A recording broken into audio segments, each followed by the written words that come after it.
Sí.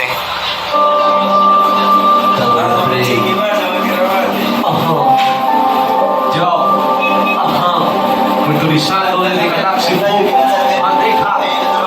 Escúchalo, escúchalo, entrégalo.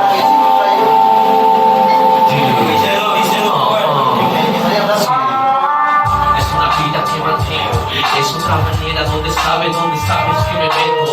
Tú sabes que ahora yo me siento muy contento haciendo la cultura en este movimiento. Tú sabes que le meto de mil maneras, porque el rap para mí pasó la frontera. De cualquier manera, todo se desespera, pero tú sabes, negra, que llego para la meta. Ahora sí, yo le meto. Ahora sí, sabes que represento el talento, porque sabes que ahora yo no soy fresco, aunque en ocasiones a veces yo me torne violento. Se va como la brisa, como el viento. Esto es dolor, esto es sufrimiento. Negra, lo que yo tengo lo mantengo. Así es como hago mis cosas, porque sabes que me entretengo. Yo vengo así por la improvisé, camino donde quiera hasta que me cause la sed, hasta que siga para adelante sin perder esa fe, porque hace un día me caí pero yo me levanté.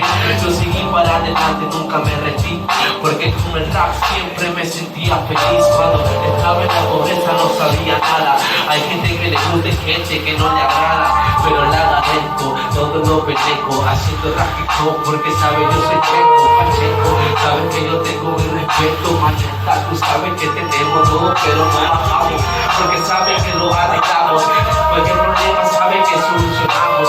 Yo sé que esta vida para mí ya no es en vano, pero ya llegamos dentro como el cirujano. No, dime que tú sientes que esta vaina ahora suena más potente, porque sabe que se cambia el ambiente. Nadie sabe lo que tiene hasta que lo pierde. Así es la vida, pero ¿qué se puede hacer? Sigo para adelante sin perder esa fe.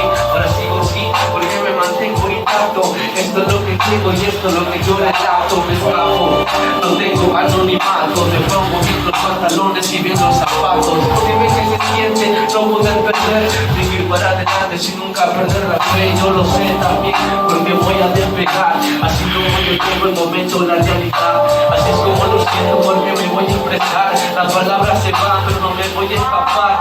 Esto es un lugar, porque saben que no falla. Nosotros tenemos el estilo, los super saiyans. Ahora tengo todo, porque esto se mantiene. Tú sabes que TikTok ahora casi se mueve desde una viernes para la alcantarilla. Nosotros hemos lo violento. Esto es sencillo, amigo. Escucha el recorrido, haciendo rap. Tú sabes que yo no estoy podrido. Ya, es el doble H. Representando desde Talara. En la cultura que se divisa.